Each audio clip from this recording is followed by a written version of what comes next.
Hi everybody, this is Tor Storley and I'm back.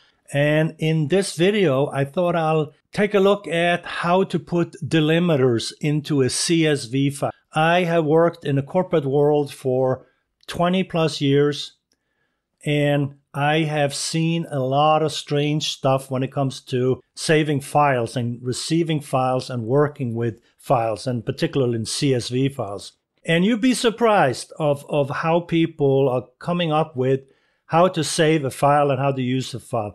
Now, it's pretty obvious in many cases that, oh, why don't you just use a comma-separated file? You know, put the commas there.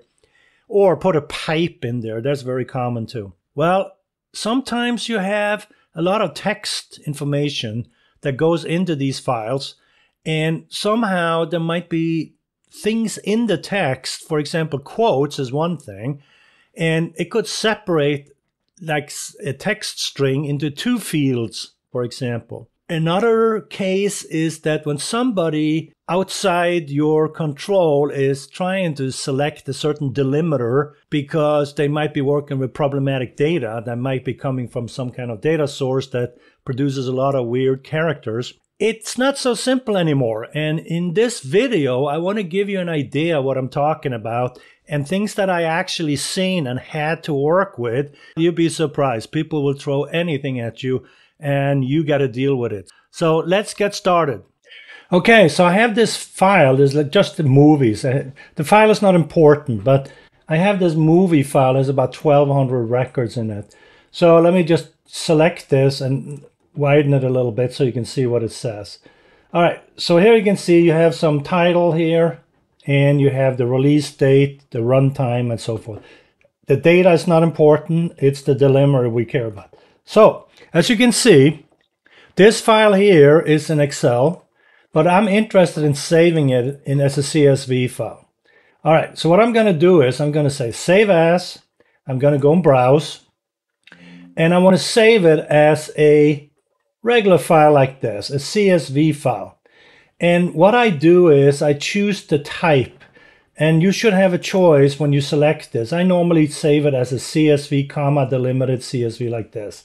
So I'm going to save this, and it says it already exists. You want to replace it, but I already saved it. So here is this movie CSV file. So I'm going to open it with Notepad++, and it has a regular comma separated file, as you can see. So nothing special there. So by default, it puts the commas in. Another delimiter that is used very often is a pipe. So if you look at this file, by default, it saves it as a comma separated file with a comma, right? So that's no big deal. This file is super simple, but I just use it as an example. It is not going to illustrate everything I'm talking about, but it will be sufficient for our purpose. If you have Windows systems you're working on, when you go to Control Panel, open up Control Panel, and I have the settings so I can see everything here. If you go into Region, okay, and open up Region, and you say Additional Settings here, down here, there's something called a List Separator.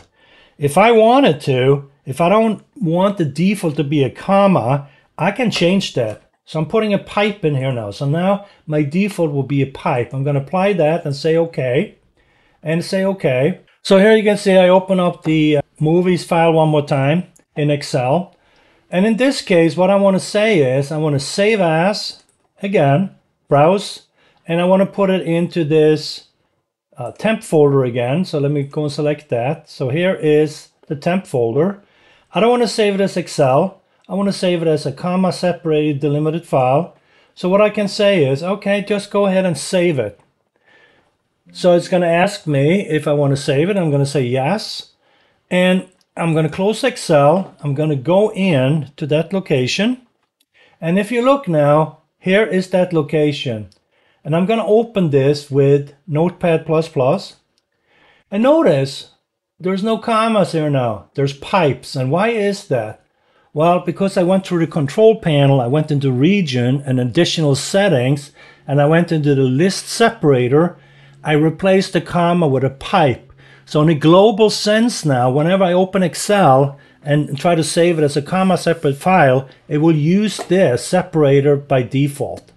So that's how you can set the type of delimiter you want to use when you save these files. Now, this could get irritating for many reasons. When you write in the formulas or what have you, you got to be careful with these parameters. So what do I mean by being careful? Well, let's do a very quick example so you understand what I'm saying. If I go into Excel now and I just set up this little miniature thing, I have title, house, car, wagon, bus, right? And I put some variable in here. Now, remember, I have set the pipe delimiter here now. I don't have the list separator being in comma. So what happens when I write formulas? Notice what happens. If I say, let's use a VLOOKUP, and notice the format of this formula. It has pipes in it. It doesn't have commas anymore. So when you set that list separator, it affects your formulas inside your spreadsheet too. You can't not use the comma right now. If you do, you're going to get an error. So I could say, hey, look up what? Okay, I'm going to look up this guy and put a comma, but it's not going to work. So even if it tells you can't do it. It's just not working. And it's a problem with the formula. That if you're going to use that technique of setting the region equal to a pipe instead of comma, be aware it's going to cause some irritation if you have to deal with these formulas inside a spreadsheet, because it's banking on that particular parameter. If you're going to create a CSV, use this technique only to create the CSV and then flip it back again. So the formulas use commas, okay? Now, one thing I can do, I can go back here and just set it back to where I want it to be. I just wanted to illustrate this for you. So instead of a pipe, I'm going to just leave it at a comma. So let me save that. And if I save it again now, it will save it with a comma instead of the pipe. So what can you do to get really extreme about delimiters? Well, we were getting data from an SAP system. The person who had to deal with the developer group over in SAP that was generating the CSV files, he used this delimiter because the text was problematic. He didn't use a comma or pipe or anything. So he decided, why don't I just use a specific delimiter? And that delimiter was something like this. So let me open this up so you can see it. It had like a tilde or it was at sign. So in this case, it's tilde, at sign, tilde. Let's just say that. It was like these three characters of whether it was a at sign, tilde, at sign, I can't remember. But it was something like this. So as you can see, the idea was that this was going to be the delimiter. All right, that's fine and dandy. So let's try to open that file and see what happens. So I'm going to go to Excel and I'm going to select the custom delimiter file. And it looks like this, but I don't want to open it like this. I want to open it through the data tab instead. So let me close this and open it one more time. So I'm going to open up Excel. I'm going to go into data. I'm going to say from CSV. And I'm going to choose that particular file. So let me import that. And when I try to import this now, it looks like this. So I can select, because it goes through Power Query. So I can select, what am I going to use here? Well, none of these are there. So I'm going to try to put in my own custom thing here. So what do? Well, let me do a tilde. Let's do my at sign. And let me do a tilde. And say load. And that worked. So using this method, it worked, right? Which is okay, I guess. If that will work, there's nothing better, even though you use three different things. Now, let me show you the second approach here, where it will not work. And you might not be able to use this Power Query tool to load this stuff in. What happens when you don't have access to that? Well, you might do something like this. You go in and you say, File, let's open this guy. And it looks like this. And suddenly everything is in one column. So, okay, how do I parse this out? Well, I'm going to go and say, select that column. Let's go to data. Let's say text to column. And let's say next. and let's say other, and here you can put a delimiter. So tilde @ sign tilde. Okay, tilde at sign. Ooh. That didn't work. What happens if I do this? Ooh, that doesn't work either. So notice I can only choose one, but now, as you can see, I'm getting all these @ signs in the separate column. Now I gotta write special code, or I gotta go in manual and clean this up. So that's kind of annoying. And this is Excel. That has Power Query. Not everywhere you go, you're gonna load it into Excel. There might be some other tools you gotta load it into that doesn't have this particular tool set like Power Query. So I was not aware you could use 3 characters to separate it, but I guess you can because it's Power Query. So that makes sense. So here, if you use the old way, you can see it doesn't work. So that's not a good idea. So what can you do to get something totally unique that you're not going to find in any text, pretty much, modern text? If you open up your web tool, the Google or what have you, since I'm from Norway, I'm familiar with the Vikings and all that stuff. And Vikings, they used the language called runes, or runic in English. And these runes, they're symbols. And if you do like a Norwegian rune-like characters Unicode, like I searched here, you can find some website. And the second one here, when I click on it, you can see some rune characters in Unicode. Notice that up here.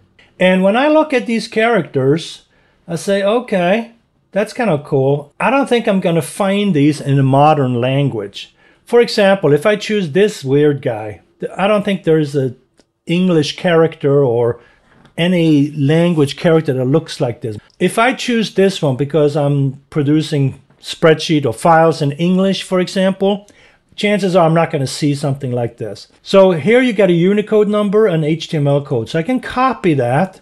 And what I can do, I can go in, I can open up another program. For example, I can open up Word. And if you look, here's a blank Word. I can paste that Unicode into it like this. So when I select this guy, Alt-X for Xerox, and it will convert it into a symbol. So I copy that symbol, and then I opened up this custom delimiter file from the before, this one, tilde @ sign tilde. When I select this and I do Control H, you can see here is I'm selecting those 3, and I can paste that symbol in here, replace with. I replace all, and now suddenly you can see there is this one symbol here. So I can save this file. I can go back now and try it out using not Power Query, but let's say you use the, you may load it into a database, or you might have to load it into some C# code or what have you. It could be anything, right? So it will not accept Power Query as a converter. You might have to go find replace or something like that, or regular expressions or something like that. So as you can see, I opened up in Data tab. I go from text CSV, and it opens up the Power Query. Now, this is not really a good example because this will deal with whether you had 2 or 3 of these delimiters. But I'm showing you kind of how it will work. But, say you want to open it up in a Python program, and you want to go in and you want to have a CSV file, and you got to specify the delimiter and stuff. When you have one delimiter like this, that might make all the difference. Okay, I thought I check and see how those CSV files behave in another program outside Excel. I have created a Jupyter notebook here, as you can see. It has the file path and then the 3 different files that we generated. So I also give you a snapshot of what the data looks like. So you can see you have the tilde @ sign and tilde here, like a delimiter. And the second one has just the @ sign, and the third one has that runic character. So what I want to do is I want to test this. So I want to point out a couple of things about the data. So I created this cell, and I'm going to use pandas. So let's activate pandas, Control Enter, and it's loading the panda library, and it's done. Now this first file here is the one I want to test, that has this delimiter here. So it's actually like 3 symbols. So let's run that and see what happens. So in my first case here, I'm going to try to run that file.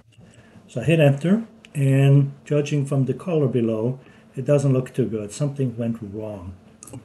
So normally all these error messages are quite verbose, but let's scroll down to the bottom and take a look at it. So if you look here, it says UTF-8 codec cannot decode byte in position. So it says it's an invalid start byte.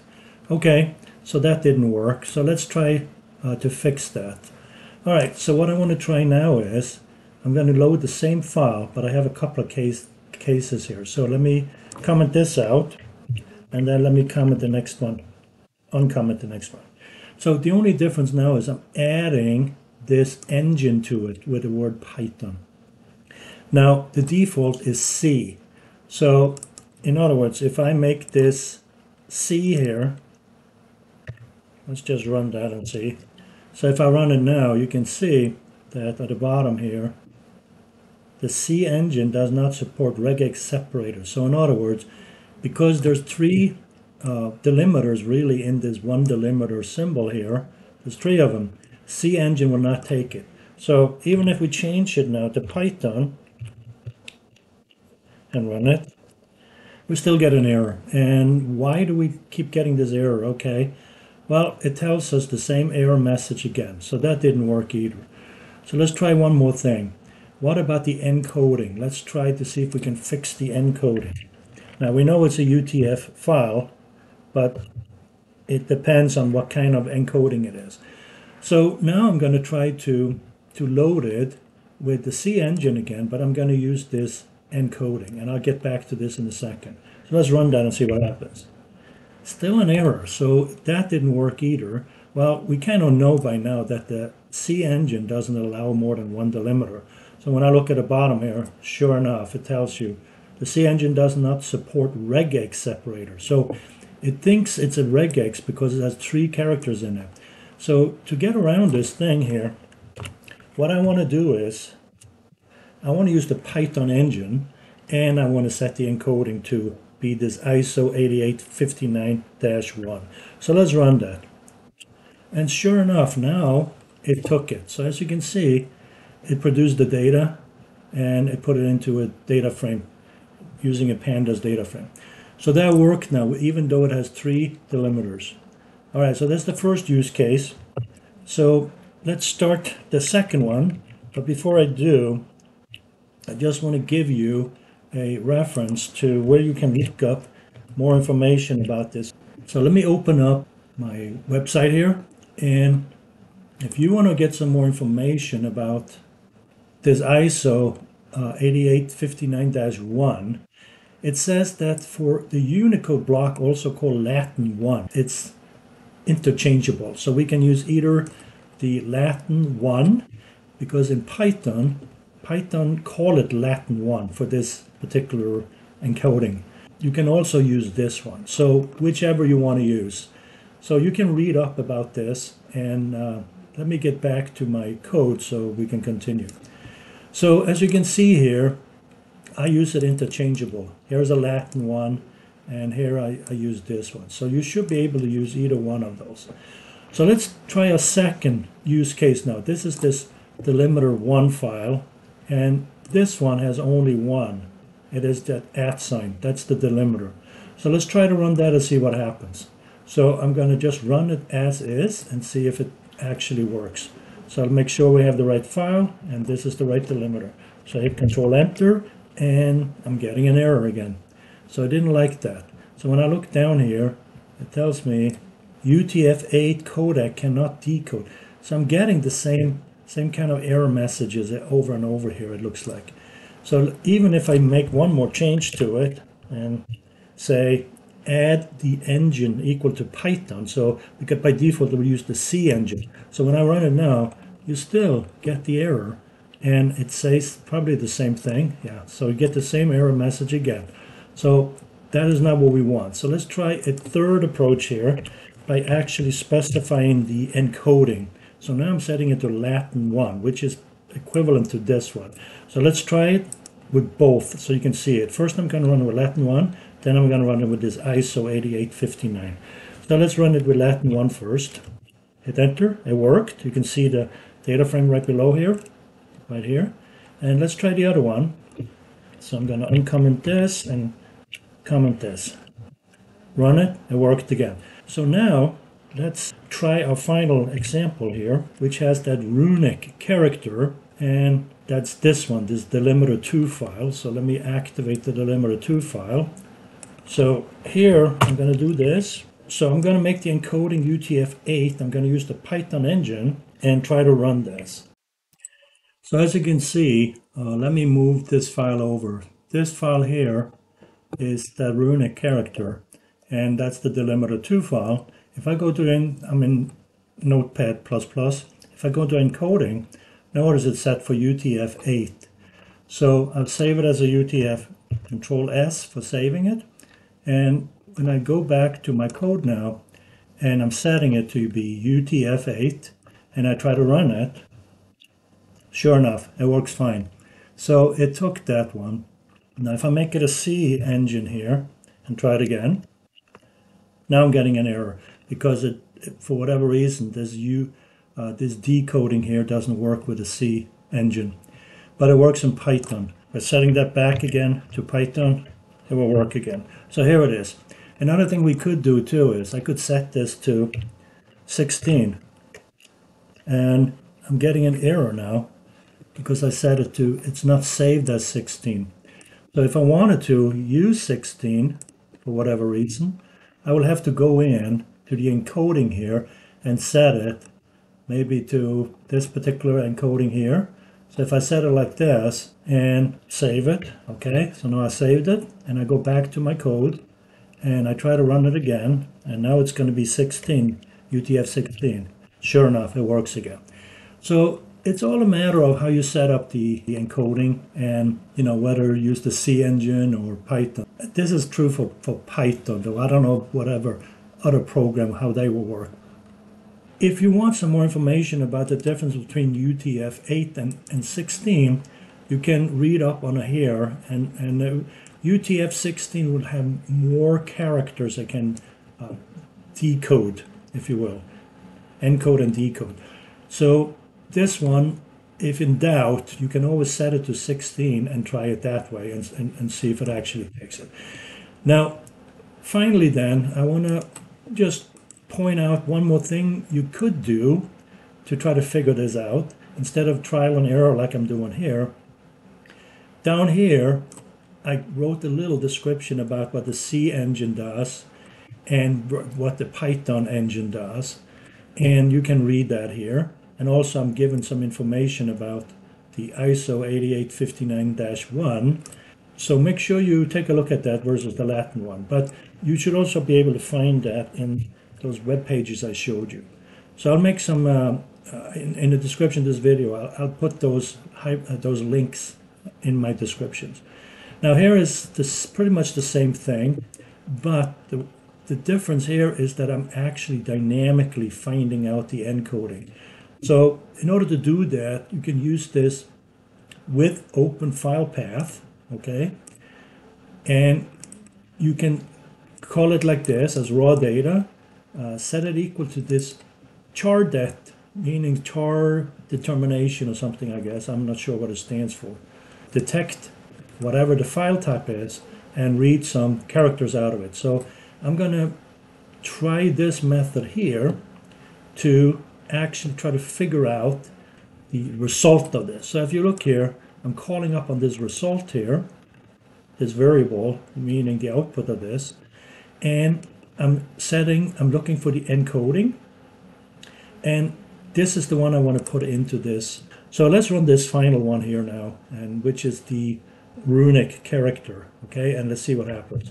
So I'm running it, and what happened was it worked, but notice it spooled out. The encoding of that file should be used as UTF-16.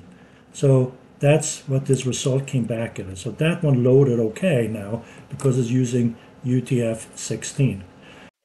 So I just want to make a final point here. If you go to Google and you search for wiki code pages and you click on this code pages here, what you're going to see is IBM code pages, some other stuff here. But if you're on Windows like I am, I'm interested in the Microsoft code pages. So when I click on the Windows code pages, notice it says that these code pages are used by Microsoft in its own Windows operating system. Microsoft defined a number of code pages known as the ANSI code pages. As in the first one, 1252 was based on what became the ISO 8859-1. Okay, so it's based on that ISO standard. Now, if you notice here is a very important point. Microsoft recommends new applications use UTF-8 or USC-2 UTF-16 instead of these code pages.